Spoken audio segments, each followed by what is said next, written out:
Imagine walking into an ice cream shop on a hot July afternoon. The line stretches out the door, parents are dropping $20 bills like it's nothing, and every kid in sight is holding a $4 waffle cone that cost roughly 40 cents to produce. On the surface, it looks like absolute money printing magic. You've got raw ingredients made of basic cream, sugar, and milk that carry some of the highest markups in the entire food service industry. People buy it when they're happy, they buy it when they're sad, and they buy it as an impulse treat without thinking twice about the price. But if you talk to actual owners behind the counter, you'll quickly discover that ice cream isn't just a sweet dessert, it's one of the most brutal, high-stakes operational balance games in small business economics. To understand how an ice cream shop actually survives, you have to look at the numbers behind that single scoop. When you pay $5 for a waffle cone of artisanal veneer, the physical product sitting on top of that paper wrapper only costs about 50 to 60 cents. That gives ice cream an astounding gross margin of nearly 85 to 90% on food costs alone. In comparison to a traditional sit-down restaurant, where food costs swallow 30 to 35% of every dollar that comes through the door, ice cream looks like a financial dream. You buy Dairy Nicks in giant liquid tubs or pasteurized bags, pour it into a batch freezer or soft-serve machine, add flavoring, and sell it at a massive markup. A single 10-gallon bucket of ice cream base might cost $40 wholesale, but it can easily yield upwards of $300 in retail sales once scooped. So why isn't every ice cream shop owner relaxing on a private island? Because the physical food cost is only a tiny fraction of the overall equation. Before you ever scoop your first gallon, you have to overcome a wall of fixed operating expenses that eat away at those massive profit margins faster than ice cream melts under a midday sun. First, let's talk about commercial refrigeration and energy. Running high-capacity commercial freezers, dipping cabinets, soft-serve machines, and walk-in storage units 24 hours a day, 7 days a week is an absolute electricity sinkhole. In a typical mid-sized American storefront, power bills alone can easily run anywhere from $1,200 to over $2,000 a month, depending on local utility rates and summer heat waves. If a compressor goes down in the middle of a hot weekend, an owner isn't just looking at an expensive repair bill, they're facing the potential loss of thousands of dollars in spoiled inventory within a matter of hours. Then comes real estate. An ice cream shop relies almost entirely on foot traffic and convenience. Nobody is going to drive 30 minutes out of their way down an industrial park alleyway just to grab a quick cone. That means owners have to secure high visibility, high foot traffic retail space. Think prime downtown main streets, busy suburban strip malls anchored by grocery stores, or boardwalk locations near beaches and parks. Space like that in the United States does not come cheap. A tiny 800 square foot storefront in a desirable neighborhood can easily carry rent costs ranging from $3,000 to over $6,000 a month. That means before you make a single dollar in profit, your shop might need to sell more than 1,000 scoops of ice cream every month just to hand the keys over to the landlord. Now, let's add labor to the mix. Ice cream shops are uniquely labor-intensive at the point of sale. Unlike a self-serve frozen yogurt shop where customers do the heavy lifting themselves, traditional scooping requires dedicated staff behind the counter during every open hour. While scooping ice cream is often considered an entry-level job staffed by high school or college students making minimum wage, labor costs add up quickly when you factor in payroll taxes, scheduling overlap during peak evening rushes, and management coverage. Even if an owner works 50 hours a week behind the counter themselves, payroll can easily swallow another 25 to 30% of gross revenue. When you combine rent, utilities, labor, insurance, and merchant processing fees for all those small credit card transactions, that incredible 85% food margin drops rapidly. A well-run, mature ice cream shop typically operates on a net profit margin of around 12 to 18%. That means on a shop doing $400,000 in annual revenue, the actual net profit landing in the owner's bank account usually falls somewhere between $48,000 and $72,000.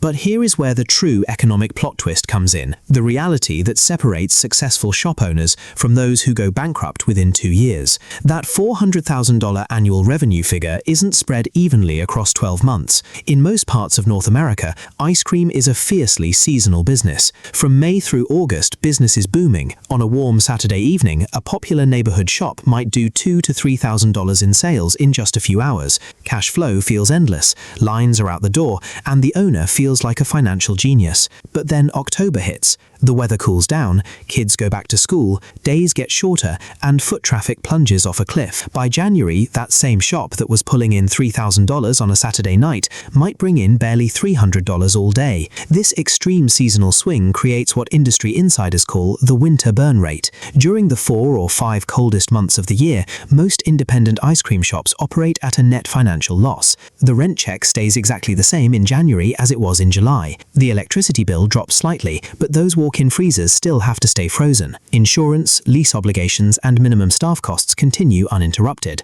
To survive, an owner has to become a master of cash flow management during the summer months. Every dollar made in June and July cannot be treated as personal profit or spent on lifestyle upgrades. A huge portion of summer earnings must be locked away in a cash reserve specifically designed to subsidize the business through the winter drain. If a new owner makes the classic mistake of spending their summer windfalls like a personal bonus, they find themselves unable to pay November's rent or payroll, leading to the sudden winter closures that plague the independent retail dessert industry. To combat this winter slump, successful owners get creative with their revenue models. Many pivot into selling high-margin custom ice cream cakes, which carry strong demand during holiday periods and birthday celebrations year-round. Others invest in commercial packaging equipment to sell pints and quarts directly to local grocery stores, specialty food markets, or corporate catering clients. Some shops even transform their winter identity entirely, offering artisanal hot cocoa,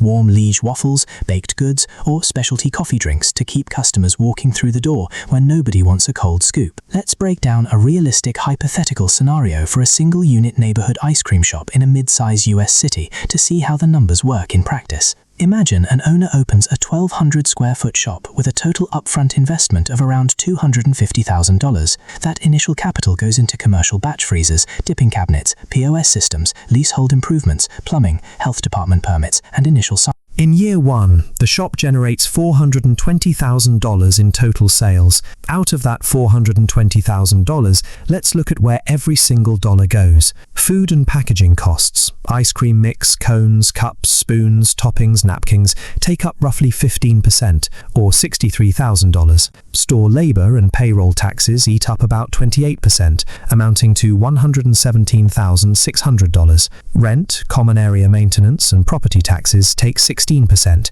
coming out to $67,200. Utilities, driven heavily by refrigeration, account for 5%, or $21,000. Credit card processing fees, marketing, insurance, POS software, and maintenance add up to roughly 12%, or $50,400. After wiping away all those operational costs, the total operating expenses hit $319,200. Subtracting that from the $420,000 gross revenue leaves a net operating income of $101,800, representing a net profit margin of roughly 24% before loan interest or owner distribution adjustments. If the owner worked as the full-time general manager, that $101,800 serves as their total compensation for working 60 hours a week during the peak summer chaos and stressing over cash flow during the winter freeze. If they hire an external manager for $50,000, the passive investor return drops to roughly $50,800, a modest 20% return on their initial $250,000 investment. There's another counterintuitive secret in ice cream economics that most customers never realize. The profit isn't actually in the plain ice cream. The real money lies in the add-ons and premium upgrades. When a customer orders a basic single scoop in a paper cup, the shop makes a modest profit. But when the employee asks, "Would you like that in a freshly baked waffle cone with sprinkles and hot fudge?" the unit economics transform instantly. A homemade waffle cone costs about 10 to 12 cents to make in flour, sugar, and waffle iron electricity, but shops routinely charge an extra $1 or $1.50 for it. Extra toppings like sprinkles, crushed cookies, or whipped cream cost pennies per serving, but add another $1 to the ticket price. Fountain drinks, milkshakes, and sundaes carry even higher margins because they utilize air expansion, known as overrun, and high-margin syrups to bulk up portion sizes without adding proportional cost. This brings us to the final key driver of long-term success in the ice cream industry: scale and production control. Small independent shops usually start by purchasing pre-made ice cream tubs from regional wholesale manufacturers. It's safe, requires less equipment, and keeps initial capital requirements low. But as an owner grows, the real wealth creation happens when they transition to making their own super premium ice cream on site using a commercial batch freezer. By making their product from scratch, They capture both the manufacturing margin and the retail margin. Furthermore, it creates a unique brand moat that local customers can't replicate at a grocery store or a chain competitor. Once an owner masters a single profitable location, the economic playbook shifts toward multi-unit ownership or franchising. The fixed cost of an off-site central production kitchen can be spread across 3, 4, or 5 small scoop shops across a city. The central kitchen makes the ice cream in bulk at maximum efficiency, and simple delivery vans transport ready-to-scoop tubs to small, low-rent front stores that require minimal square footage and simple staffing. Owning an ice cream shop isn't a brainless cash cow, nor is it a guaranteed financial trap. It's a high-volume, high-margin, hyper-seasonal retail business that rewards operational discipline, meticulous cash management, and clever product upsells. It proves that even when you're selling a product with a 90% markup, success in business always comes down to mastering the boring details behind the scenes. If you enjoyed this breakdown of the hidden economics behind everyday businesses, hit the like button and subscribe to the channel. Drop a comment below letting me know which business breakdown you want to see next, and I'll see you in the next video.